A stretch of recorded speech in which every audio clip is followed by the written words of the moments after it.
Si me acompañan a ver en sus Biblias, en el Antiguo Testamento, se encuentra después de Miqueas y antes de Habacuc. El libro de Nahum es un pequeño libro profético, solamente 3 capítulos, y vamos a tomar las siguientes semanas para poder tratar un capítulo por cada vez que nos reunamos. El libro de Nahum es un libro que destaca entre muchos por varias razones y observaciones que voy a compartir el día de hoy con ustedes. A manera de preámbulo, todos estamos conscientes de las señales que se oyen y que se están viendo, que están sucediendo. Y nos preguntamos si serán las señales de los tiempos finales. Hay quienes inclusive han estado queriendo pronosticar y predecir acerca de una fecha, un día en forma particular por ciertas razones que dieran de alineamientos de planetas y de eclipses y otras cosas entre los eventos cataclísmicos de los cuales nosotros somos testigos de lo que está ocurriendo. Y es por eso que el mensaje del profeta Nahum, creo yo, es una forma tan relevante a nosotros. Ya lo encontraron en sus Biblias, el libro de Nahum, solamente 3 capítulos, como les dije, antes de Habacuc y inmediatamente después del profeta Miqueas. Para aquellos que tomen nota, tiene que ver con el tema del juicio y la destrucción de Nínive. Sí es cierto, se acordarán ustedes cuando no hace muchas semanas atrás estudiamos el libro de Jonás, lo que Dios a través de Jonás enviara un mensaje por medio del cual Jonás fuera pregonero del juicio de Dios y que se arrepentían, Dios les iba a perdonar y se arrepintieron y Dios les perdonó. ¿Cuántos se acuerdan de eso? Levanten sus manos. Pero 150 años después, el juicio de Dios ha de caer con mano fuerte. Porque así como el caso de Nínive, así como el caso de muchos que tú y yo conocemos, también nos acercamos a Dios y vamos a la iglesia por un tiempo, pero luego nos deslizamos, nos alejamos, nos vamos enfriando y finalmente volvemos como el perro a su vómito y como el puerco a el muladar. Y hemos de aprender que Dios no va a dejar pasar en forma desapercibida. El juicio de Dios ha de venir. Y con ello lo que es la promesa de su destrucción, en este caso particular de Nínive. Hay varias cosas que quiero mencionar a manera de observación. Lo primero es que este libro comienza, el libro de Nahum comienza donde termina el libro de Jonás. Y vemos que este es uno de los 2 profetas menores cuyo libro está dedicado exclusivamente a la historia de Nínive. Nunca es mencionado o citado en el Nuevo Testamento este libro. Sin embargo, es uno de los 2 libros en la Biblia que termina con un signo de interrogación, así como el libro de Jonás. En otras observaciones del libro de Nahum, sabemos que tiene casi 50 referencias a la naturaleza. No solo predice el final triste de Nínive, sino también en la manera que será su caída. Miren conmigo el capítulo 1, versículo 8, dice de la siguiente manera: mas con inundación impetuosa consumirá a sus adversarios y tinieblas perseguirán a sus enemigos. Estamos viendo pues que se ha de predecir muchos años antes lo que sucedería en cuanto a cómo iba a ser destruido. También se cita al profeta Isaías en el capítulo 1, versículo 15. Lean por favor Nahum 1:15. He aquí sobre los montes los pies del que trae buenas nuevas, del que anuncia la paz. Celebra, oh Judá, tus fiestas, cumple tus votos, porque nunca más volverá a pasar por ti el malvado, pereció del todo. ¿Cuántos han oído hablar de la ciudad de Capernaum, allí cerca de Galilea? Capernaum fue el centro de operaciones del ministerio de Jesucristo aquí en la tierra. Y se cree posiblemente que esta fue la ciudad de Nahum en un tiempo, porque esa es el nombre, Capernaum. En el mayor recurso de información bíblica sobre la caída de Asiria, encontramos nosotros que este es el libro que nos da los detalles en cuestión de lujos y pormenores. Hermanos, quiero que entendamos lo que significa esto que estamos a punto de empezar a estudiar y a explorar. Cuando hablamos del cristianismo, a veces nos ponemos a pensar un Dios de amor que consiente todo, que tolera todo, y no importa a quién seas, qué hagas o qué no hagas, al final todos vamos al cielo. Estamos muy equivocados de eso, hermanos. Sin embargo, vemos en este libro un gran valor verdadero en aquello que para muchos formaría en forma sorprendente la maravillosa verdad de que ha de haber luz donde se pensaría de una manera común que después de una destrucción y de un juicio fuera el final fatal. No, Dios al final siempre gana. ¿Cuántos lo creen y dicen amén? Vuelvo y repito, el libro de Nahum es un pequeño libro, pero con una gran literatura hebrea, poético en su fervor y sublime en su contenido. El intelecto del profeta Nahum, el patriotismo y el valor de este hombre es poco común entre otros profetas. Casi sin igual, Nahum, dotado de una presentación viva, y se muestra como una figura sobresaliente en la historia humana, apareciéndose en raros intervalos. Nahum, capítulo 3, versículo 11, nos declara de la siguiente manera: tú también serás embriagada y serás encerrada, hablando acerca que el profeta predijo que Nínive quedaría escondida, encerrada. Y de verdad, ¿sabían ustedes que su destrucción fue tan completa que en la historia universal sabemos que Alejandro el Magno marchó con sus tropas por encima de esta área, de este territorio, como si fuera solo un lugar desierto y desolado, sin darse cuenta que allí había sido antes una gran ciudad, la ciudad de Nínive del Imperio Asirio? Fue hasta el año 1842 cuando los arqueólogos descubrieron que esa era la localidad en donde la ciudad de Nínive había antes placido estar. Hermanos queridos, grande es lo que el Señor nos muestra el día de hoy. Tú te crees impune. Tú te crees invulnerable, tú crees que puedes salir con las tuyas, pero escúchame por favor, no hay lugar a la soberbia ni al orgullo, no hay lugar a altivez y a sentimiento de soberbia, porque ciertamente si nos humillamos Dios nos exaltará, pero si nos exaltamos Dios nos va a humillar. ¿Cuántos afirman esta verdad? Hermanos, era una ciudad grande la ciudad de Nínive. Jonás en el capítulo 3, versículo 3 nos declara que tomaría 3 días para poder cruzar este territorio tan vasto. Era una ciudad con una fortaleza de unos muros masivos en donde carruajes enteros podían dar alrededor vuelta en círculo.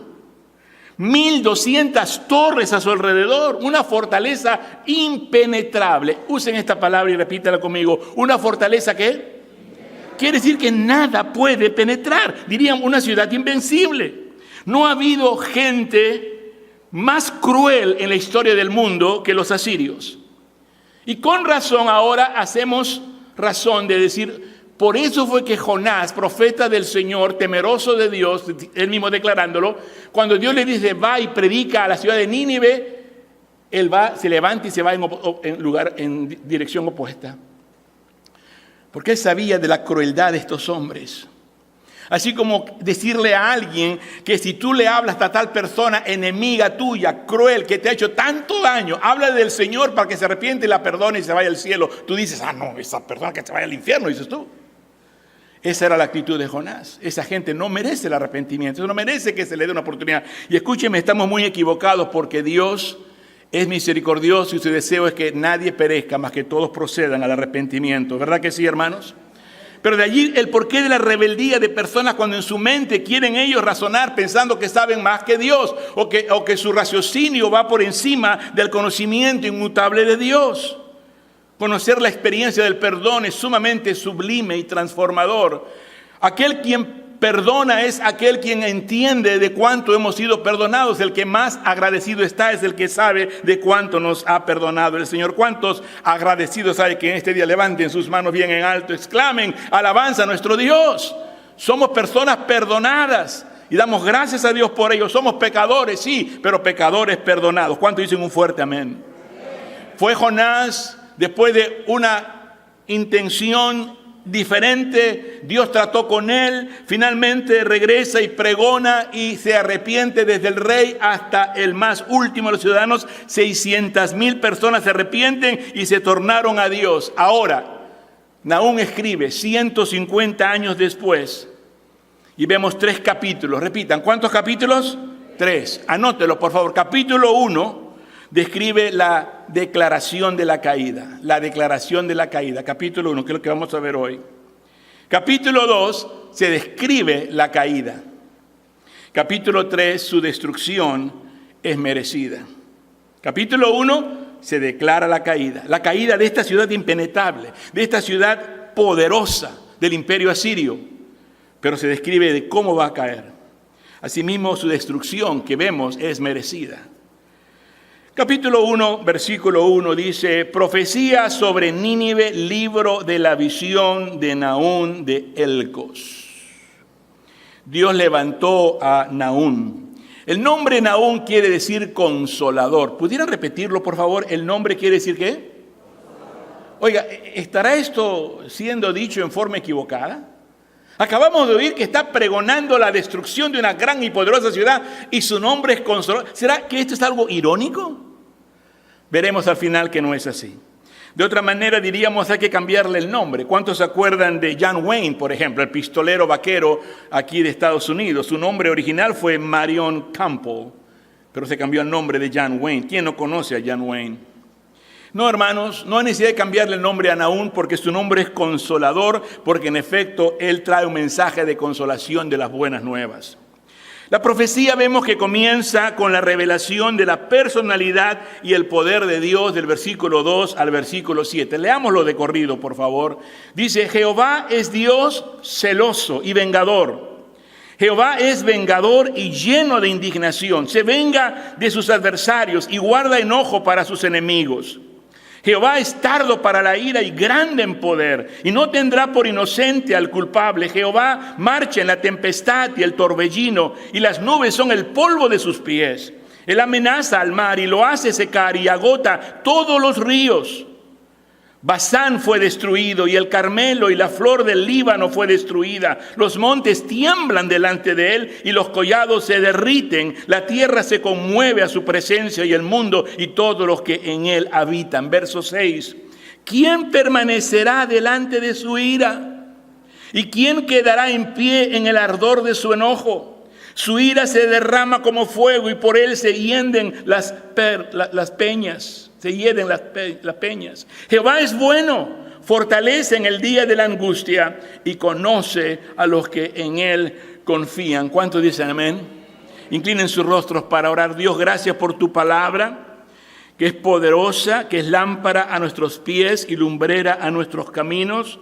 Al comenzar a mirar este capítulo 1, en la declaración de esta caída de Nínive, esta poderosa ciudad, capital de los asirios, te pedimos que nos des luz y entendimiento a saber la aplicación de todo esto para nosotros en una forma personal e individual.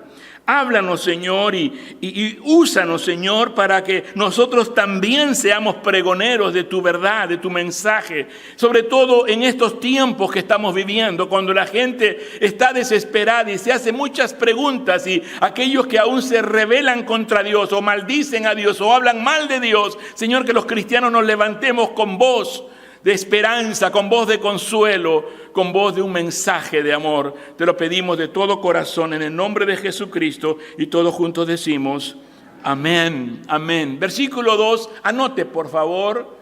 El mensaje aquí es que Dios es amor. Lo repiten por favor, Dios es amor. Dígalo bien fuerte, a voz en cuello, Dios es amor. Ahora, ¿lo creemos esto?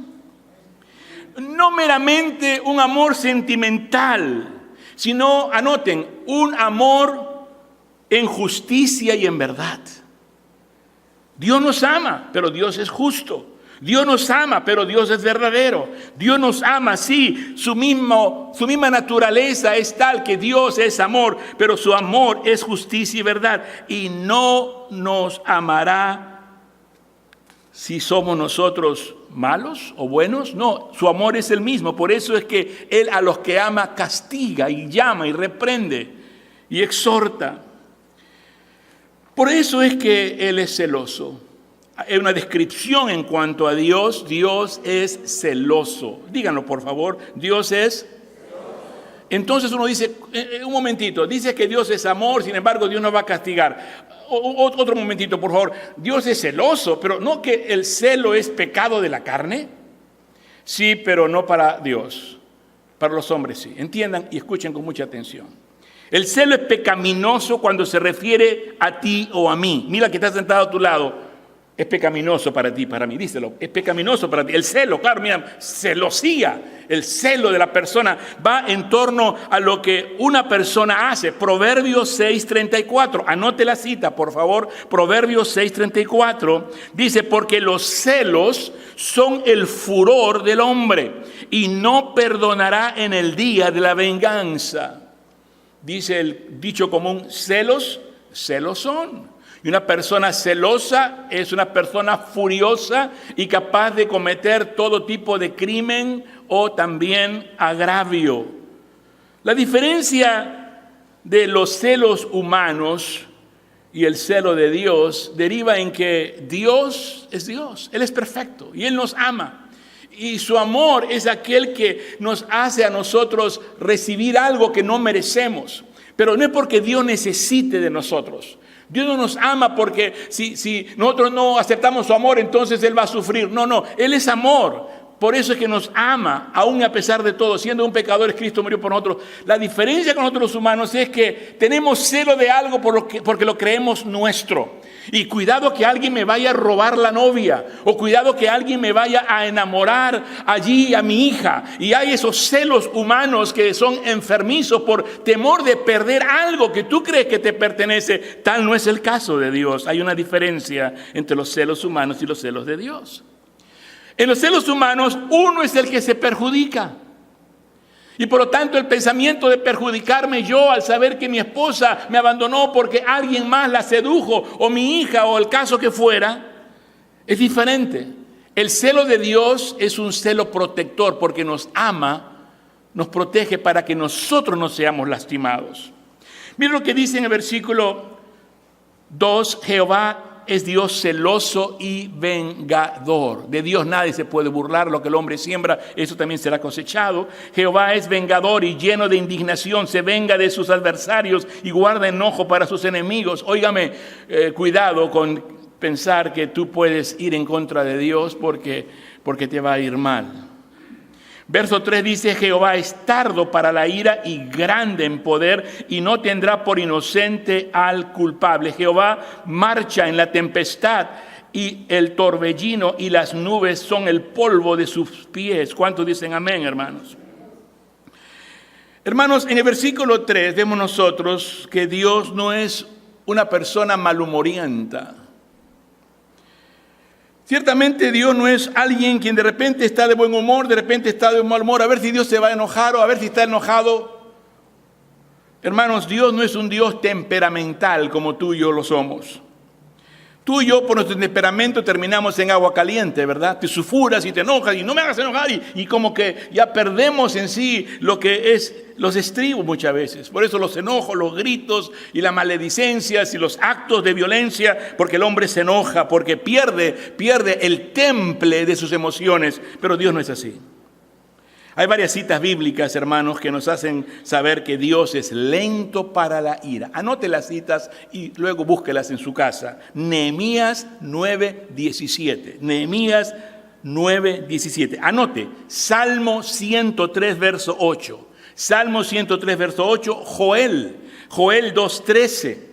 Joel 2:13 y Jonás 4:2. Todas estas citas bíblicas nos recuerdan que Dios es lento para la ira. Repitan conmigo, ¿Dios es qué? Dígalo otra vez y con más fuerza. ¿Dios es qué? Lento para la ira, hermanos queridos. Y no solamente es lento para la ira, pero es grande en poder. Usted se sentará allí pensando, bueno, la verdad es que a Dios no le importa, ¿no? Como que Dios sufre de un mal de apatía. Él es apático a nuestro comportamiento, a las injusticias, pero no es así. Pero usted dice, pero es que tanto tiempo he estado esperando y tal injusticia sigue sucediendo, no pasa nada. Hermanos, pónganse a pensar, Nínive volvió a su pecado por 150 años, cuando finalmente Dios levanta a Nahum para declarar su caída. ¿Cuánto ha estado esperando Dios en tu corazón para que se arrepienta? ¿Cuánto ha estado esperando Dios en el corazón de cada uno de nosotros para que nos tornemos completamente a Dios? Dios ha de demostrar su gran poder. Dice bien claro, miren, no tendrá por inocente al culpable. Dice la Biblia, tu pecado te alcanzará. No piense que puedes seguir haciéndote de las tuyas. Hermanos, esto nos hace a nosotros pensar un poco en la cruz de Cristo.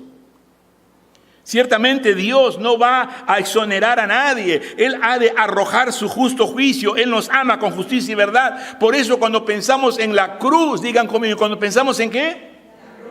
Vemos que fue allí donde Dios arrojó toda su ira de la humanidad por el pecado y la rebeldía sobre su propio Hijo, lo cual nos muestra ese grande amor de Dios que nos amó de tal manera para que todo aquel que en Él crea no se pierda, mas tenga la vida eterna, enviándonos a su Hijo unigénito, la cruz de Cristo, la muerte propiciatoria. Cristo murió en nuestro lugar, Él ocupó el lugar que a nosotros nos correspondía, pagó un alto precio por ti y por mí. Hermanos, nunca menoscabes lo que Cristo pagó por ti. Alábale, exáltale, glorifícale, porque Él pagó un gran precio por la salvación de tu alma. ¿Cuántos dicen gloria a Dios? ¿Cuántos dan gracias a Dios por la salvación de nuestra alma? La severidad de su juicio y su ira fue manifestada sobre la persona de Cristo como el Cordero de Dios inmolado que fue llevado al matadero. Verso 7 nos dice, el Señor es bueno. Repítanlo conmigo, ¿el Señor es qué? Él es siempre bueno, decimos, y lo decimos en cántico, lo decimos con melodías, lo decimos en muchas formas y maneras, pero la verdad es que si hay algo, escúcheme, que nuestro adversario enemigo, el diablo, quien anda como león rugiente buscando a quien devorar, lo primero que ataca es la bondad de Dios. Muchos sabemos que Dios es bueno, usted lo afirma, amén, decimos Dios es bueno. Intelectualmente, mentalmente decimos Dios es bueno, pero emocionalmente muchas veces dudamos. ¿Me escucharon? Emocionalmente muchas veces dudamos. Cuando estás pasando por la tormenta, por la dificultad, por la prueba, por la escasez, por el dolor, el sufrimiento, en tu emoción tú dudas, pero Dios, ¿por qué decimos? Y comenzamos a dudar de que Dios es bueno. Una vez más le pregunto, ¿cuántos afirman que Dios es bueno? Pero no solamente intelectual, pero también con todo tu corazón y convicción creer que Dios es bueno. Siempre hay que recordarlo. Hermanos, saber que Dios es bueno es el fundamento de nuestra fe cristiana y de nuestra relación con Dios. Es como un matrimonio. Si tú sabes que ambos se aman, dieron sus votos de amor, de nupcias, hasta que la muerte los separe, entonces ese es el fundamento de sus votos. El fundamento de Dios es que Él es amor, que Él nos ama y que Él es bueno. ¿Cuántos dicen gloria a su nombre, hermanos? Entonces el Salmo 73, verso 1 dice, verdaderamente Dios es bueno. Salmo 73, 1. Tome nota de estas citas, son muy importantes, son fundamentales en tu vida cristiana. En nuestro entendimiento de Dios, no importa qué suceda o qué ocurra, usted siga creyendo que Dios es bueno. Diga conmigo, creyendo que ¿qué? Que Dios es bueno. La bondad de Dios es lo primero que Satanás ataca. Fue en Génesis capítulo 3, los primeros 5 versículos, cuando Satanás en forma de serpiente le susurra al oído a Eva. ¿De verdad Dios te dijo que no comieras de aquel fruto del árbol? ¿De verdad Dios te dijo eso? ¿Y sabes por qué te dijo eso? Porque Él sabe que el día que comas del fruto de aquel árbol, una revelación va a venir. Es como que el diablo quiere hacernos pensar que Dios no es bueno porque nos está reteniendo aquello que nosotros pudiéramos obtener en vez de obedecerle, si más bien le desobedecemos. Amados hermanos, no solamente Dios muestra su gran poder, no solamente el Señor es bueno, grande es su poder, también es fortaleza en el día de la angustia. Fortaleza en el día de la angustia. ¿Cuántos aquí afirman que la vida es dura? Levanten sus manos, sin ningún temor a equivocarse. ¿Cuántos creen que la vida es dura? Seamos honestos, la vida es dura, hermanos. En esta vida hay que sufrir, es el valle del sufrimiento, de las lágrimas, valle de sombra, de muerte, hay enfermedades, hay injusticia, hay tantas cosas en esta vida. Vemos que se vive una situación difícil, pero tan seguro de sí es el saber que Dios es nuestra fortaleza en el día de la angustia.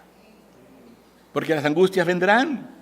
Las angustias se aparecerán cuando menos lo piensas. De repente surge esto y sucede esto otro. Una llamada telefónica que te altera completamente el curso de tus pensamientos y emociones.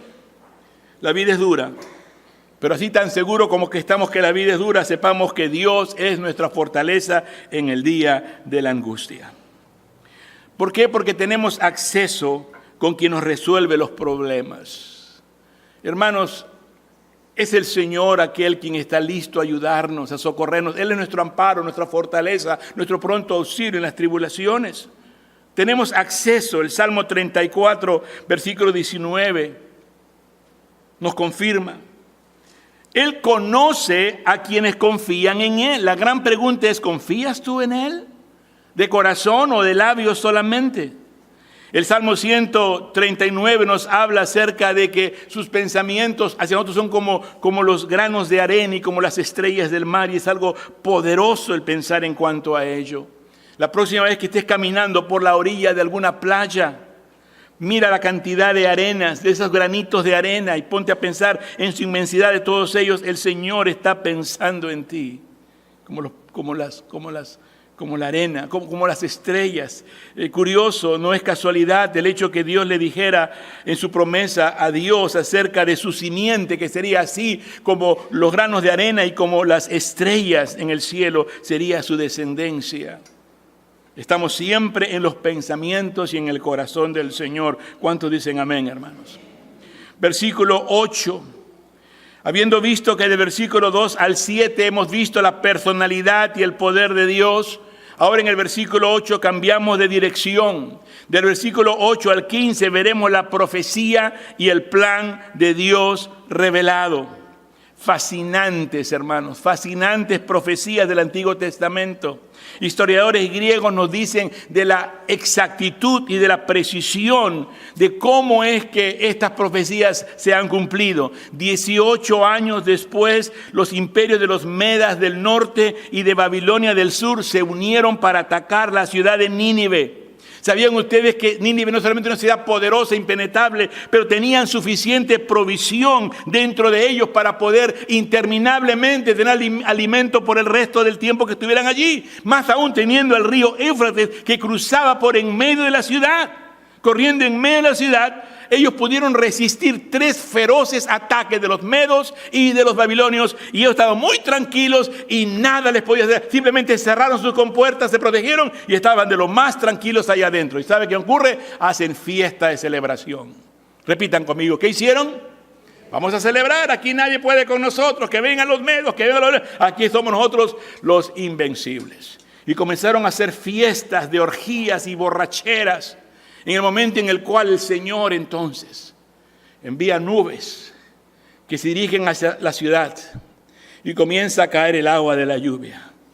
El agua comienza a caer de manera que el río Éufrates se desborda y toda esa agua comienza a inundar de manera que echa a estropear los fundamentos de la ciudad y los muros comienzan a tambalearse, aún fuertes y poderosos que eran. Y fue cuando los medas y los babilónicos entonces pudieron invadir, entrar lo impenetrable, porque Dios intervino. Escúcheme, de Dios nadie se puede burlar. Tal como Nahum lo profetizó, así fue. De versículo 11 al 13 vemos que completamente fue destruida sin ningún rastro de haber existido. Ni siquiera una roca o ruina pudiera quedar.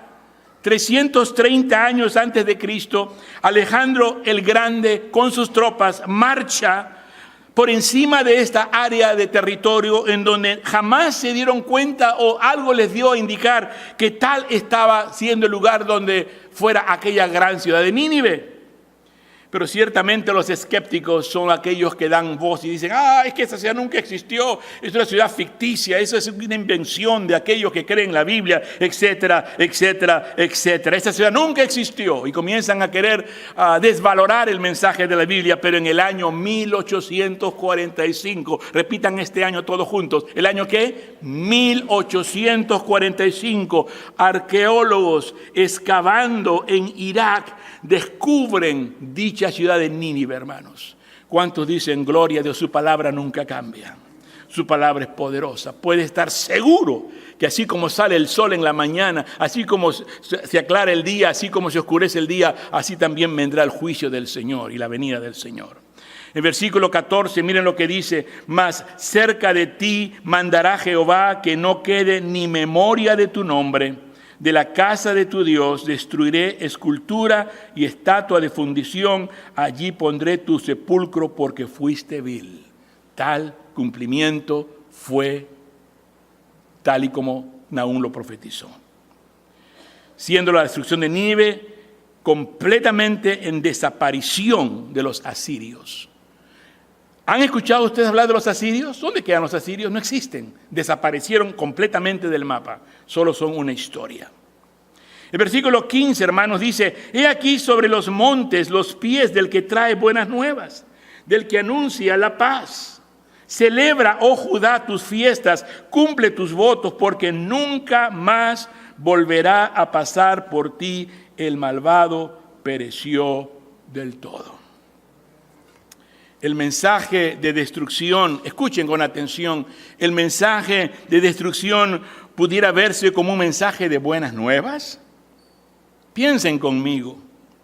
El mensaje de destrucción del profeta Nahum pudiera verse como un mensaje de buenas nuevas. Si viviéramos en Judá, fuera una perspectiva diferente. Y si conociéramos bien de cerca lo cruel de los asirios, entonces todo tendría más sentido. El nombre tiene un significado apropiado, Nahum. ¿Se acuerdan qué quiere decir Nahum?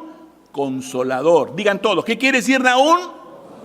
Ahora vemos la propiedad de entonces que este profeta tenga este nombre, porque para los de Judá era ciertamente un profeta que traería consuelo al saber que aquellos malvados, crueles, enemigos del pueblo de Dios serían removidos completamente de la faz de la tierra.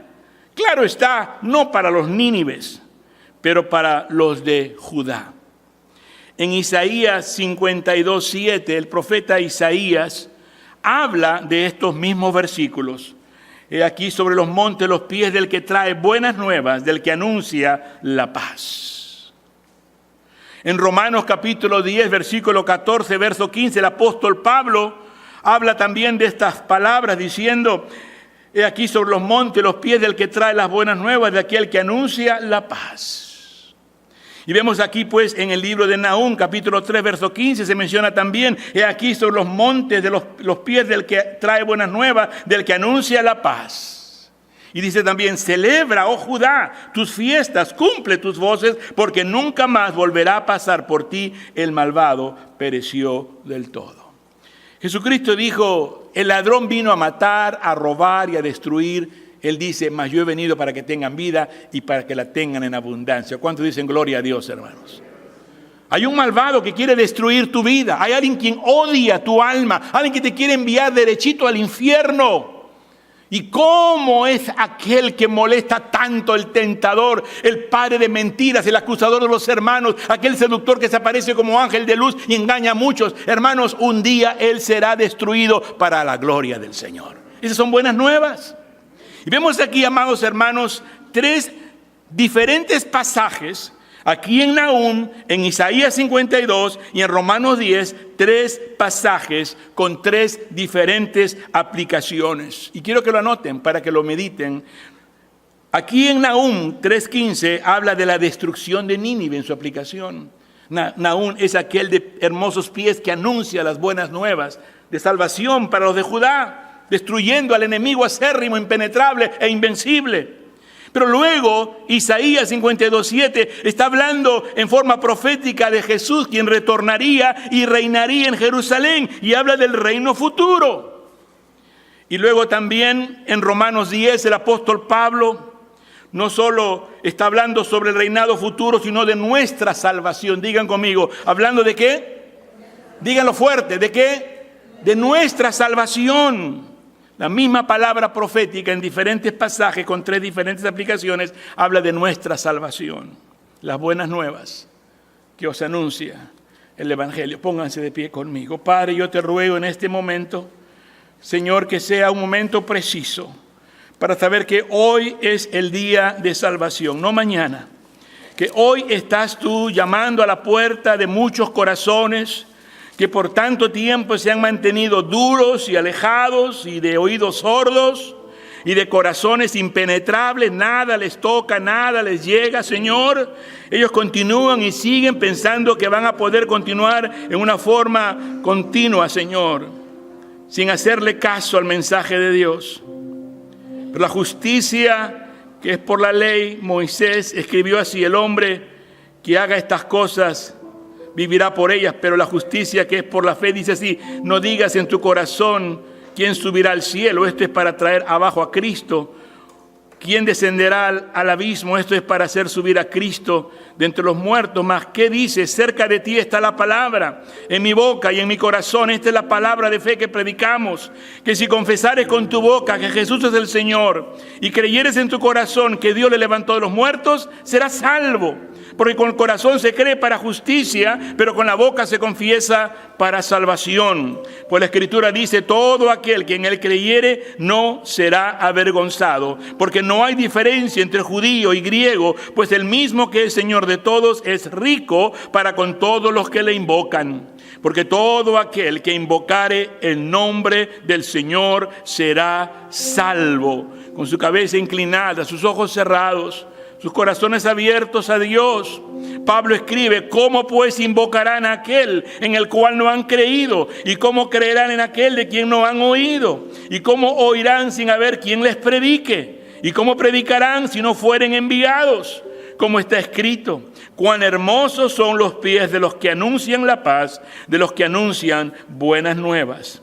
Mas no todos obedecieron al Evangelio, pues Isaías dice: Señor, ¿quién ha creído nuestro anuncio?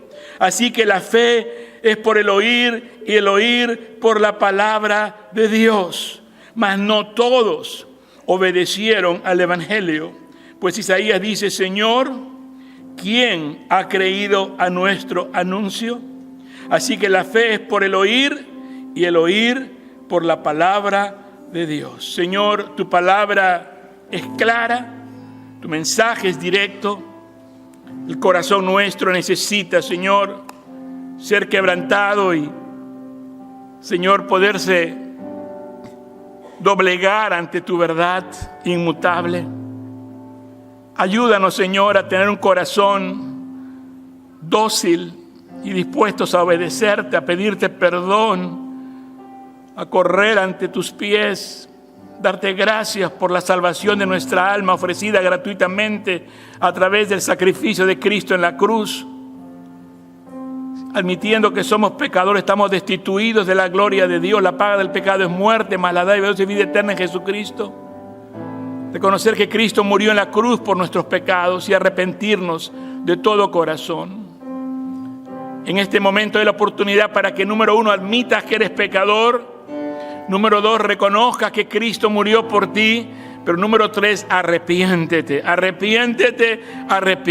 en este día. Tórnate a Dios, entrega tu vida a Cristo, clama a Él, invócale a Él y serás salvo y perdonado. Y tu vida será cambiada y transformada. El Espíritu de Dios vendrá sobre tu vida y serás una nueva persona, nueva en Cristo Jesús. Las cosas viejas pasaron y aquí todas serán hechas nuevas.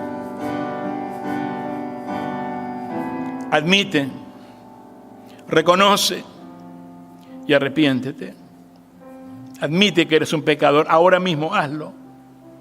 Y reconoce que Cristo murió por ti. Y arrepiéntete. Dile: Señor, me arrepiento de todo lo malo, me torno a ti. Díselo. Señor, cámbiame, transfórmame, perdóname.